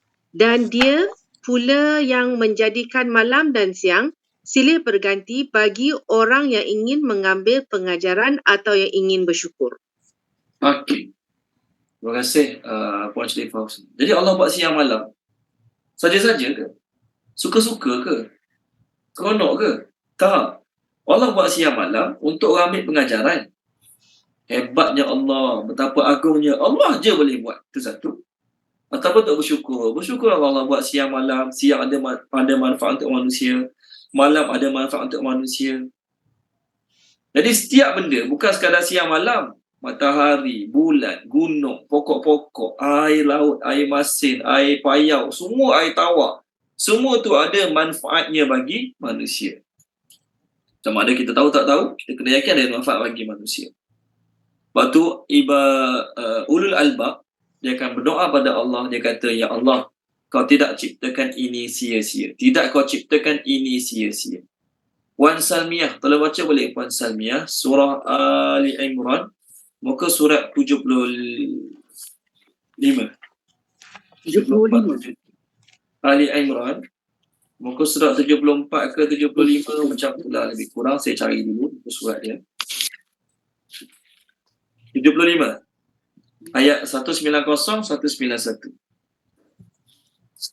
A'udzubillahi minasyaitonirrajim.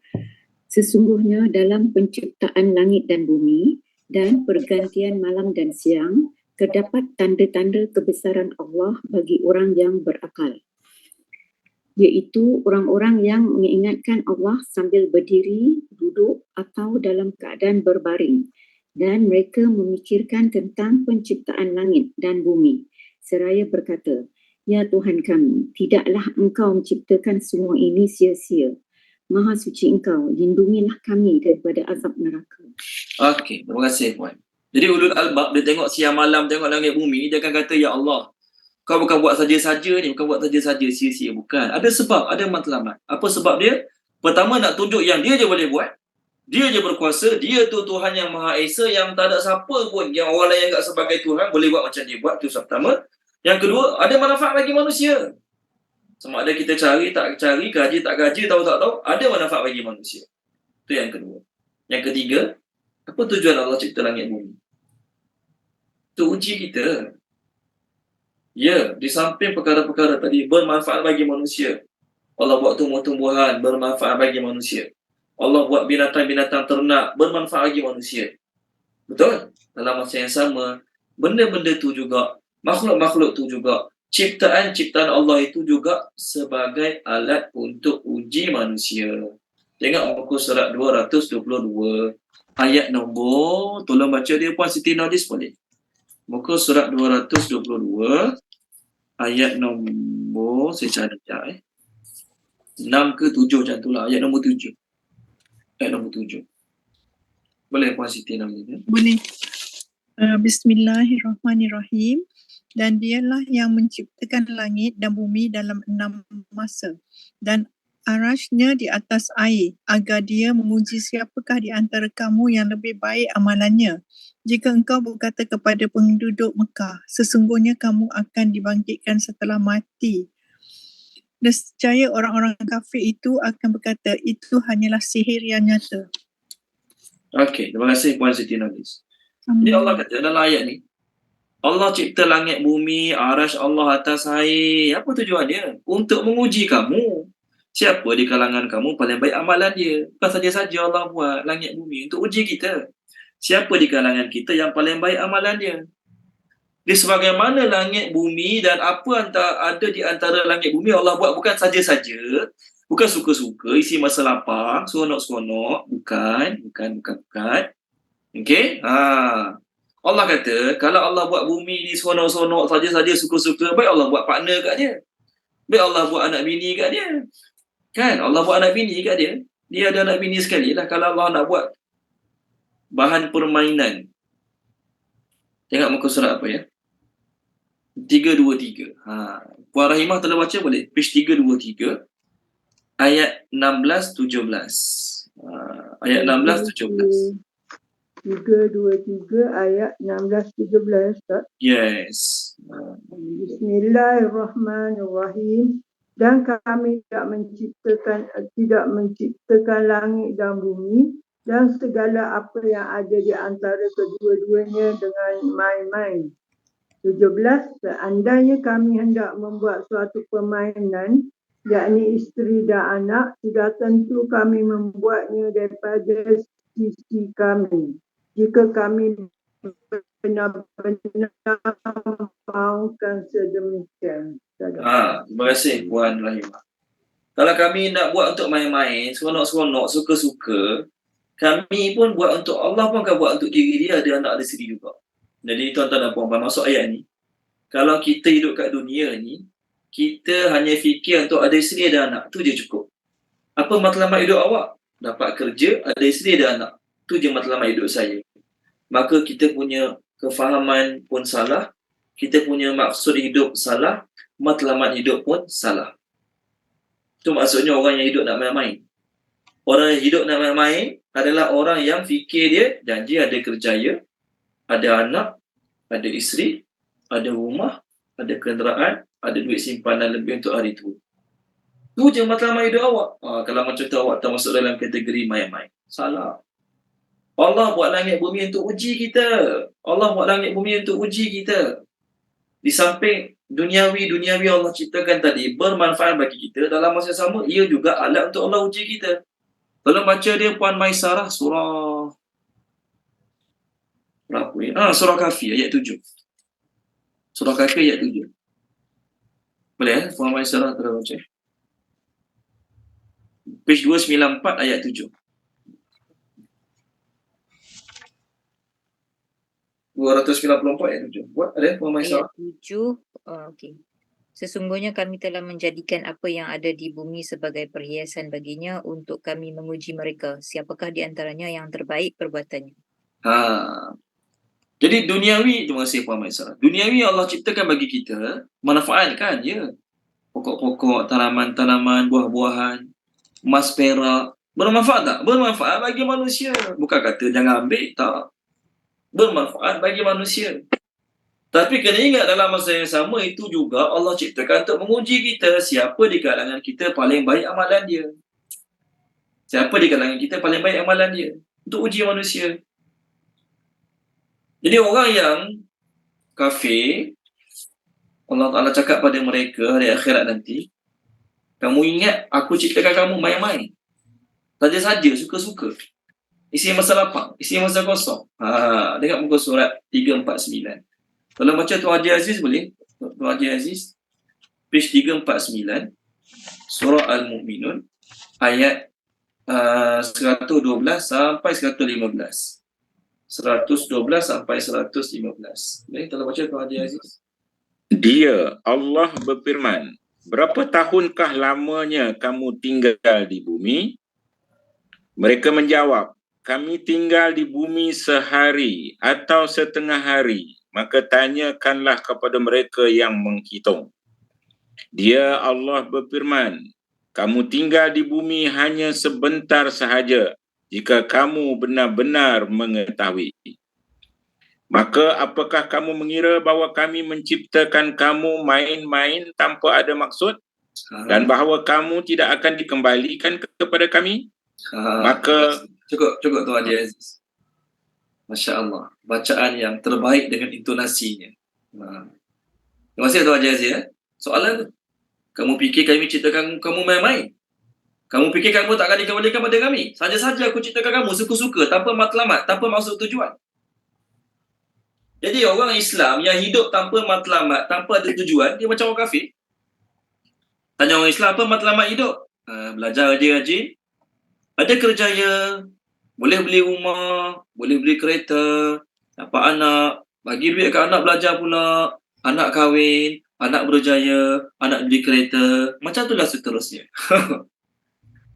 Okey, jadi matlamat hidup orang Islam, belajar rajin-rajin supaya dapat kerja, bila dapat kerja, boleh beli rumah, boleh beli kereta, boleh bantu anak-anak nak sambung belajar. Salah ke? Berdosa ke? Tak salah, tak berdosa, siapa kata? Tapi kalau itu matlamat hidup orang Islam, salah. Itu maksud hidup orang Islam, salah. Kalau macam itulah matlamat hidup kita, nak belajar rajin-rajin supaya dapat kerjaya yang baik, boleh beli tempat tinggal yang selesa, boleh beli kenderaan yang selesa, ada duit simpanan yang baik yang cukup untuk pencen nanti. Itu matlamat hidup awak. Apa beza awak dengan orang kafir? Apa beza matlamat hidup awak? Apa beza maksud hidup awak dengan orang kafir? Saya tak kata salah cari rezeki belajar rajin. Saya pun nak anak saya belajar rajin-rajin, nak anak saya berpelajaran, anak-anak saya berkerjaya yang baik, dapat gaji yang baik, boleh beli rumah yang baik, ada kenderaan yang baik, boleh ada simpanan, ada tanah. Saya pun nak anak saya macam tu. Tuan-tuan pun sama, nak anak tuan-tuan, cucu-cucu tuan-tuan pun macam tu. Salah ke? Tak salah. Dosa ke? Tak dosa. Tapi yang salah dan berdosanya adalah bila menjadikan benda tu sebagai maksud matlamat hidup. Sedangkan tujuan utama matlamat hidup Allah ciptakan kita bukan untuk tu. Apa tujuan hidup? Apa matlamat hidup? Wa ma khalaqtul jinna wal ins illa liya'budun. Matlamat hidup nak jadi orang yang paling banyak ibadat pada Allah. Itu matlamat hidup, tu tujuan hidup. Jadi kalau kita tak dapat bezakan antara matlamat dengan keperluan hidup, kita silap lah. Belajar rajin-rajin, dapat kerjaya bagus, ada duit banyak, dapat kenderaan bagus, ada rumah, ada tanah. Itu keperluan hidup, kena cari juga, kena ada juga. Tapi itu bukan matlamat, kena beza antara matlamat hidup dengan keperluan hidup. Beza. Siapa mati nanti, Allah tanya dia, beli rumah tak? Tak boleh beli rumah, ya Allah. Gaji sikit, bank tak bagi pinjam duit. Oh, tak boleh beli rumah. Sia-sia je hidup lama-lama tak boleh beli rumah. Boom, masuk neraka. Ada? Tak ada. Masa hidup dulu pakai kereta apa? Beli kereta second hand je. Tak beli kereta baru, bank tak bagi pinjam duit. Bank kedekut tak bagi loan. Sebab gaji saya kecil. Adakah dengan sebab tu dia dikira gagal di sisi Allah? Tak ada masalah pun. Allah tak kisah langsung pun buat duniawi kita. Maju ke tak maju, berjaya ke tak berjaya, banyak ke sikit, tidak ada penentu. Itu bukan ukuran jaya gagal ke akhirat. Tapi agama yang aku suruh amalkan, sempurnakan ke tak? Ataupun tak buat langsung. Ataupun buat tapi ala kadar. Itu penentu berjaya atau gagal kita ke akhirat. Bukan maksud saya tak payah cari duniawi, tinggal ibadat semata-mata, itu pun kefahaman yang salah juga.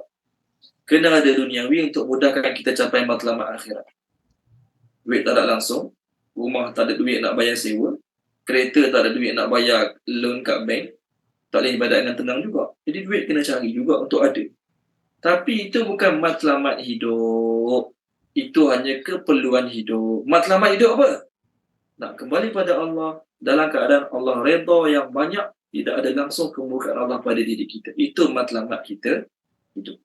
Jadi orang yang fikir Allah buat duniawi saja-saja, Allah cipta kita saja-saja, orang ni insya-Allah matlamat hidup dia pun salah juga. Kalau awal-awal lagi dia dah fikir Allah buat langit bumi saja-saja, Allah buat dia pun saja-saja, tak payah tanyalah apa matlamat hidup dia. Mesti salah jawapan matlamat hidup. Orang yang tahu matlamat hidup dia apa dia, maksud hidup dia apa dia akan yakin Allah buat langit bumi bukan saja-saja. Allah suruh perintah tu, larang buat ni bukan saja-saja. Mesti ada tujuan, mesti ada sebab dia. Okey? Okey, baik. Sebab tu, kita orang paling beruntung adalah orang yang paling banyak bagi masa untuk maksud hidup. Dia bagi masa seadanya untuk keperluan hidup dan dia langsung tak bagi masa untuk benda yang sia-sia. Maksud benda yang sia-sia adalah benda yang akhirat tak untung, duniawi pun tak untung. Sembang pasal politik lama-lama, sembang pasal sukan lama-lama. Apa keuntungan duniawi kita dapat? Apa keuntungan ukhrawi kita dapat? Tak dapat apa pun. Baik kita bagi masa baca Quran, zikir, confirm dapat pahala akhirat. Kalau tak, bagi masa buat bisnes, jual tu, jual ni, buat apa yang boleh tambah keuntungan duniawi, okeylah juga.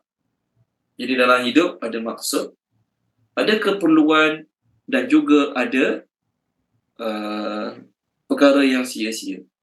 Maksud perkara sia-sia, duniawi tak untung, akhirat pun tak untung. Jadi orang yang paling binasa adalah orang yang banyak bagi masa untuk perkara sia-sia. Orang yang rugi adalah orang yang banyak bagi masa untuk keperluan. Orang yang beruntung adalah orang yang banyak bagi masa untuk maksud dan matlamat dia hidup. Okey, baik. Sama ayat baru. Tak habis lagi ayat ni, sorry kan. Allah sebut pada Nabi, wahai Muhammad, umat-umat yang aku binasakan sebelum ni, umat kaum Nabi yang Allah ceritalah kan, kaum Nabi Lut, kaum Nabi Syuaib, kaum Nabi Saleh yang Allah ceritakan tadi, mereka adalah orang yang tidak faham, tidak tahu apa maksud aku ciptakan mereka, apa tujuan aku ciptakan mereka. Sebab tu mereka tak dengar cakap Nabi dan mereka dibinasakan.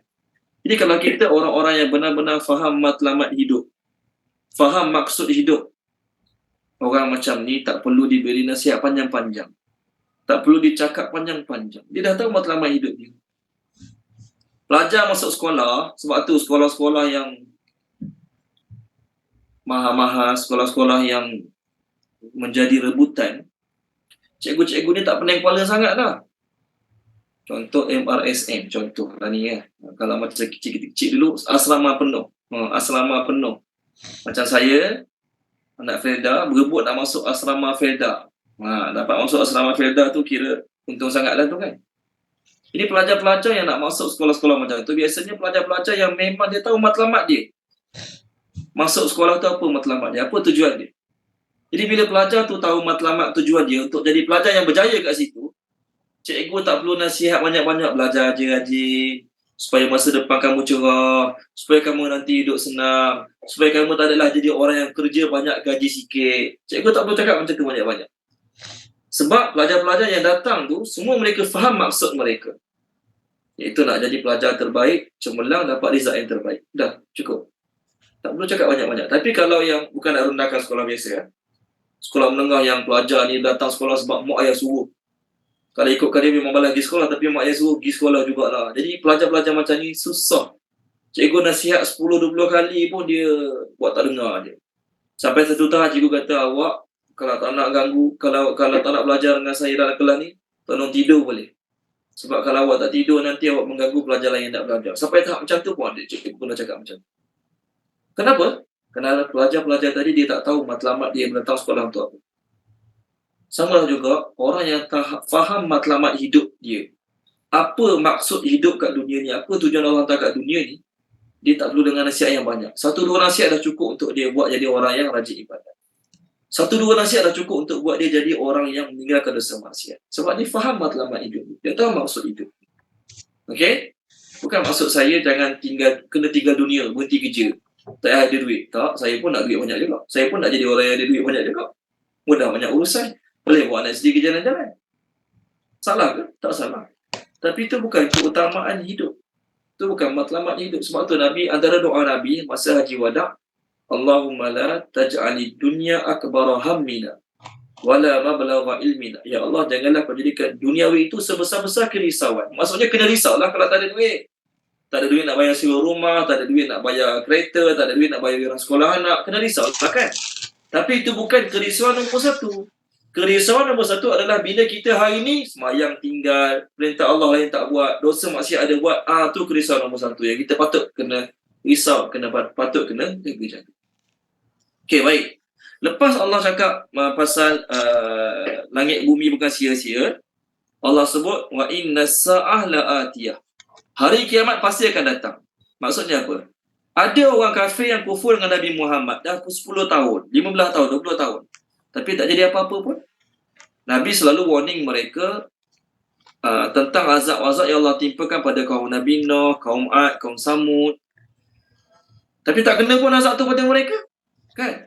Allah suruh Nabi sampaikan kisah kaum Nuh, kaum Ad, kaum Samud, kaum Nabi Lut pada penduduk Mekah.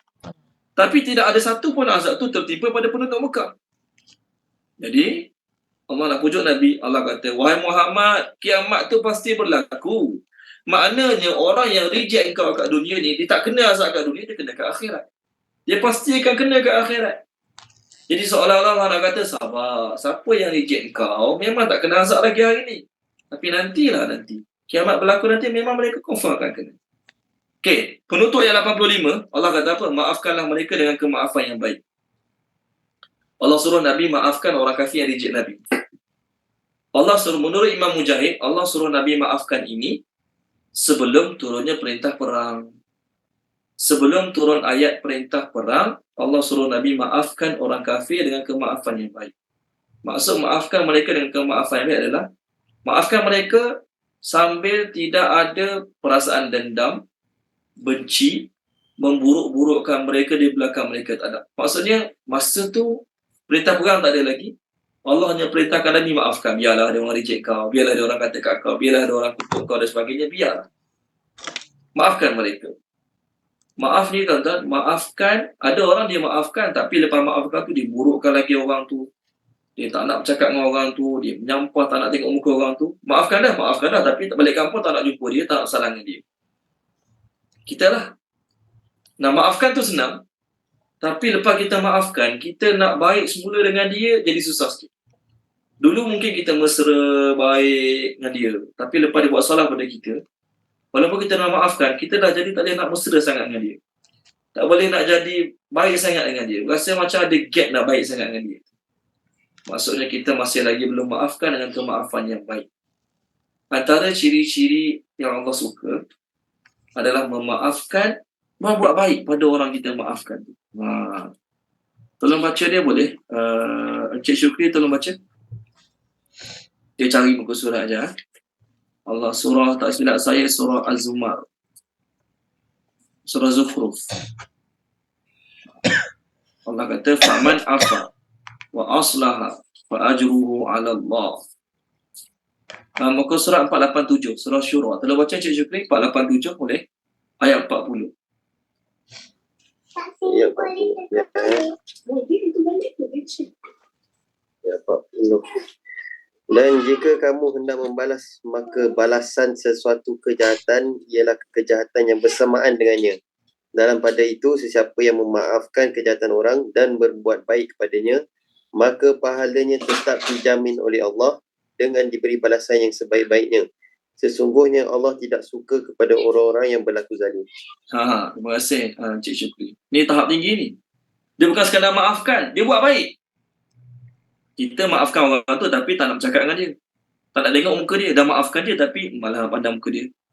Tak boleh nak mesra dengan dia macam dulu. Boleh maafkan tapi tengok muka dia malah. Pergi majlis tengok dia makan-makan balik tu. Kata dah maafkan tapi tak boleh nak. Tak boleh nak apa ya. Tak boleh nak terbuka hati untuk baik semula dengan dia. Tak boleh. Dulu sebelum gaduh dengan dia buat kenduri mesti pergi rumah dia tolong. Tolong masak ke, tolong cuci pinggan, cuci periuk ke, tolong pasal kemah. Baiklah, baik. Tapi lepas dia buat salah dengan kita, dia hutang tak bayar-bayar ke, contohlah kan.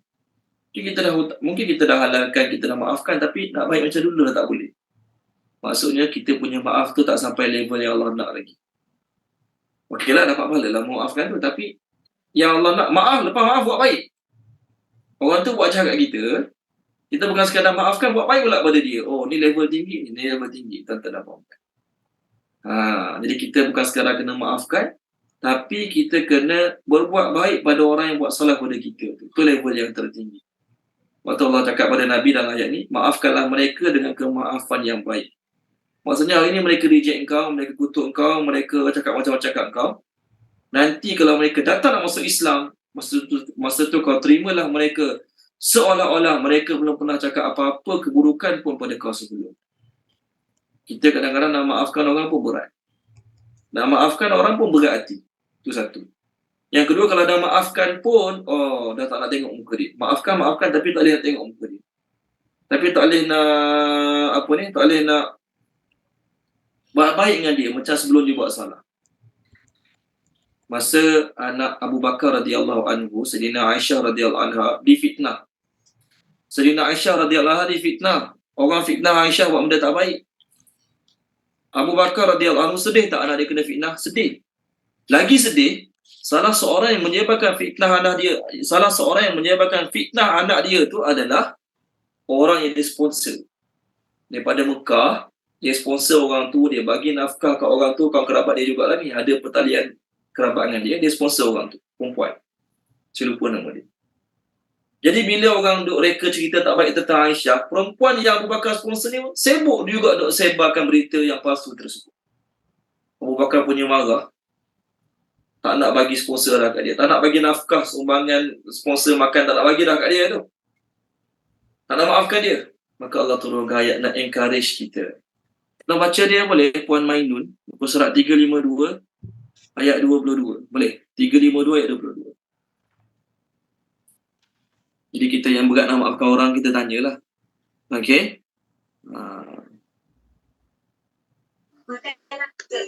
Ustaz, saya dah tutup buku Ustaz. Sorry. Okey, sorry. Tak apa. Tolong terjemahkan dia boleh? Tuan Haji Rashid, tolong terjemahkan Tuan Haji Rashid. Muka surat 352 ayat 22.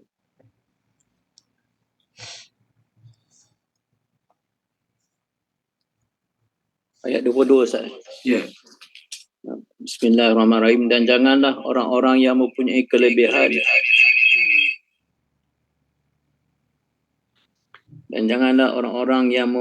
kelebihan dan kelapangan di antara kamu bersumpah bahawa mereka tidak memberi bantuan kepada kerabatnya, orang-orang miskin dan orang-orang yang berhijrah di jalan Allah, dan hendaklah mereka memaafkan dan berlapang dada.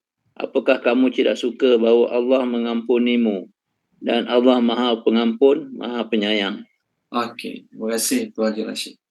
Dia Allah kata janganlah orang ada kelebihan tu dah tak nak bagi sumbangan dah pada orang yang ada kerabat, orang miskin, orang muhajirin yang berjuang jalan Allah. Jangan, maafkanlah mereka dan buat baik dengan mereka. Kamu tak nak Allah maafkan kamu? Jadi kita yang susah nak maafkan orang ni, tanya diri kita. Kita tak pernah buat salah kat orang ke? Kita tak pernah menzalimi orang ke? Kita tak pernah buat dosa pada orang ke? Kalau kita berat sangat nak maafkan orang, kita nak tak orang maafkan kita agar kita lepas ke akhirat? Ya, kalau kita dengan Allah okey, tapi dengan orang, ramai orang tak maafkan kita, susah kita ke akhirat. Jadi kita nak tak orang yang kita buat salah pada dia maafkan kita? Kita nak tak? Kita nak kan? Jadi kalau kita nak macam tu, kita juga kena belajar memaafkan orang lain. Okey, kita berhenti sini dulu. Kita sambung minggu depan insya-Allah. Minggu depan tak ada kelas. Minggu depan kelas malam kita cuti, siang malam kita cuti minggu depan. Hari Isnin, Selasa, Rabu, Khamis semua tak ada kelas minggu depan. Kita jumpa minggu satu lagi insya-Allah. Apa yang baik pada Allah SWT, rasanya jumpa tahun depan kot. Okay? Apa yang baik pada Allah SWT, apa yang tak baik daripada kelemahan kekurangan saya, mohon maaf pada tuan-tuan, minta apa pada Allah SWT. Bismillahirrahmanirrahim. Subhanallah wa bihamdihi, subhanakallahumma wa bihamdika, asyhadu an la ilaha illa anta, astaghfiruka wa atubu ilaih. Allahumma zayyinna bi zinatil Qur'an wa akrimna bi karamatil Qur'an. وشرفنا بشرافة القرآن وأدخلنا الجنة بشفاعة القرآن يا ذا الفضل والإحسان. اللهم إنا نسألك علما نافعا ورزقا واسعا ورزقا مباركا وعملا متقبلا. اللهم انفعنا بما علمتنا وعلمنا ما ينفعنا وزدنا علما والحمد لله رب العالمين. Terima kasih banyak semua. Assalamualaikum warahmatullahi wabarakatuh. Terima kasih Ustaz. Sama-sama.